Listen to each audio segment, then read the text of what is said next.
ये कहानी है आलस की कीमत। दिन के 12 बज रहे थे, लेकिन सोहन अभी भी सो रहा था।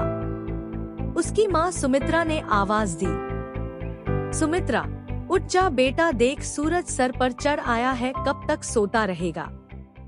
लेकिन सोहन पर कोई असर नहीं हुआ। वह चादर से मुंह ढककर दोबारा सो गया। कुछ देर बाद उसे खाने की खुशबू आने लगी। दाल में तड़का लगते ही उसे जोर से भूख लगने लगी। सोहन उठा और सीधा माँ के पास रसोई में पहुँच गया। सोहन, माँ क्या बनाया है? सुमित्रा, पहले जाकर नहा, फिर आना रसोई में। दाल चावल बनाए हैं। दाल चावल सोहन को बहुत पसंद थे। वह फटाफट आंगन में गया और हैंडपंप से बाल्टी भरने लगा। इसी बीच उसे याद आया कि उसने दांत तो मांजे ही नहीं। उसने फटाफट मंजन लेकर दांतों को रगड़ लिया और मगा साबुन लेकर बैठ गया नहाने। जल्दी से नहाकर कपड़े पहनकर रसोई में पहुंच गया। तब तक खाना तैयार हो चुका था। माँ ने खाना परोस दिया। खाना बहुत ही स्वादिष्ट बना था। सोहन ने भरपेट खाना खाया। वह खाना खाकर उठा तो माँ ने टोक दिया, सुमित्रा अब कहाँ चल दिया? सोहन, माँ लगता है खाना कुछ ज्यादा ही खा लिया, बहुत तेज नींद आ रही है, मैं तो सोने जा रहा हूँ। सुमित्रा, हे भगवान, अभी 1 घंटे पहले ही तो सोकर उठा है। तुझे बस सारा दिन यही काम है, उठो, खाओ और सो जाओ। तुझे पता है तेरे पिता खेत में कितनी मेहनत करते हैं, तब हमें 2 वक्त की रोटी मिलती है। कुछ नहीं तो जाकर उनकी मदद ही कर दिया कर। उनके लिए खाना ले जा, मैं अभी तैयार कर रही हूँ। सोहन पर तो जैसे दोहखों का पहाड़ टूट पड़ा। सोहन, माँ तुम्हें पता है इतनी धूप में पहले एक बार मैं खाना देने गया था, आकर कितना बीमार पड़ गया था। तुम ही चली जाना, मैं तो सोने जा रहा हूँ। सुमित्रा को बहुत गुस्सा आया। इससे पहले वह कुछ कहती, सोहन तेजी से अपने कमरे में जाकर सो गया। सुमित्रा खाना लेकर खेत पर पहुंची। कबीरदास बहुत मेहनत से खेत जोत रहे थे। सुमित्रा, सुनो जी, पहले खाना खा लेते। कबीरदास, अरे तुम इतनी धूप में क्यों परेशान होती हो? सोहन के हाथ से खाना भेज देती। सुमित्रा, हमारे तो भाग्य ही फूट गए हैं। ऐसा आलसी बेटा मिला है, बस खाता है और सो जाता है। भगवान जाने इस लड़के का क्या होगा। कबीरदास, चिंता मत करो, एक दिन सब ठीक हो जाएगा। सोहन के माता पिता सोहन की आदत से बहुत परेशान थे। वह कोई भी काम नहीं करता था, बस सारा दिन सारी रात सोता रहता था। एक दिन सोहन के पिता ने कहा, कबीरदास बेटा, मैं खाद और यूरिया लेने शहर जा रहा हूँ।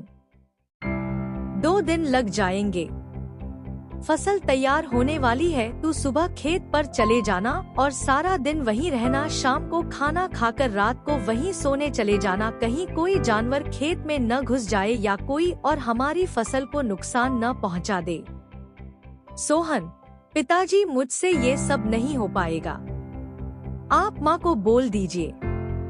कबीरदास, नालायक, खेत की देखभाल आदमियों का काम होता है।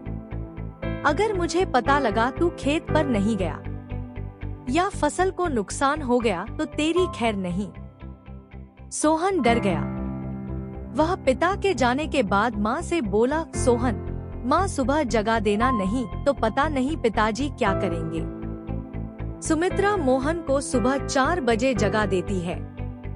सोहन हाथ में फावड़ा लेकर खेत में पहुंच जाता है। वहां जाकर देखता है चारों ओर ठंडी हवा चल रही थी। वह एक पेड़ के नीचे बैठ जाता है। तभी उसे हल्की हल्की रोशनी नजर आती है। पूरा खेत लाल रोशनी से भर जाता है। सोहन ने यह सब पहली बार देखा था। वह आश्चर्य से सब देखता रहा। कुछ ही देर में सूरज उगने लगा। यह देखकर सोहन को बहुत आश्चर्य हुआ। कुछ ही देर में सभी गांव वाले खेत में काम करने आ गए। सब अपने अपने खेत पर काम कर रहे थे। सोहन पेड़ के नीचे बैठा था। तभी उसके पास के खेत से माधो काका आए। माधो काका, सोहन मेरे खेत में पानी लग गया, अब तू अपने खेत में पानी काट ले। सोहन, काका मुझे तो कुछ पता नहीं, ये सब तो पिताजी ने कभी नहीं बताया। माधो काका, बेटा कभी पिता के साथ खेत पर आया है तो तुझे पता होगा।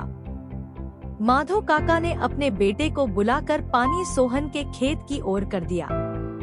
माधो काका, जब पूरा खेत भर जाए तो हमें बता देना।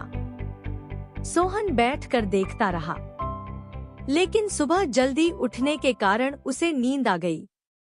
खेत में पानी बहुत ज्यादा भर गया। तभी माधो काका दौड़ते हुए आए। माधो काका, नालायक यहाँ सोने आया था। अपने पिता की सारी मेहनत बर्बाद कर दी, सारी फसल नष्ट हो गई। सोहन हड़बड़ा कर उठा। उसका खेत पानी से लबालब भरा हुआ था।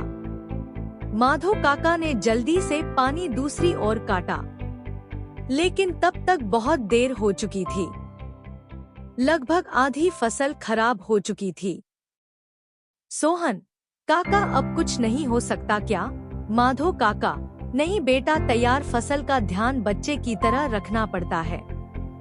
समय से पानी देना, खाद देना, जानवरों से बचाना, इसीलिए हम दिन रात खेत पर रहते हैं।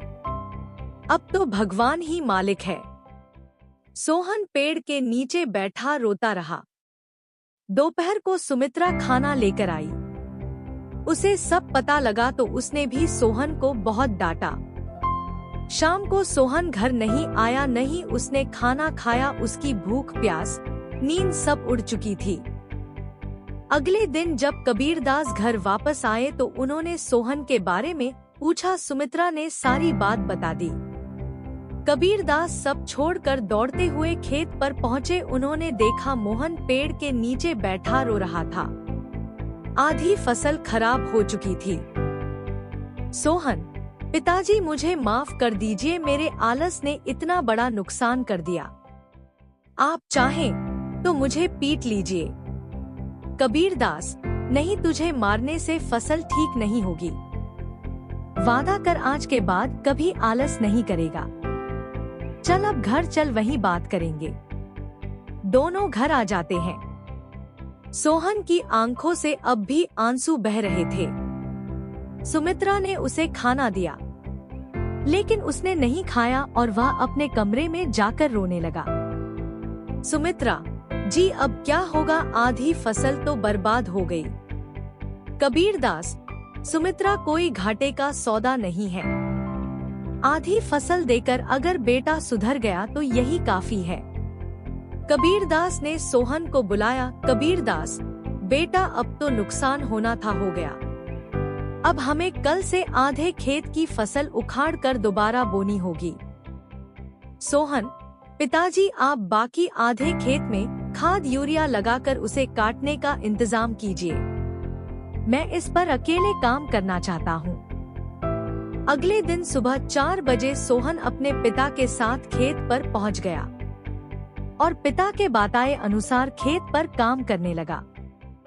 4 महीने कठिन परिश्रम करने के बाद नई फसल कुछ बढ़ती हुई दिखाई देने लगी।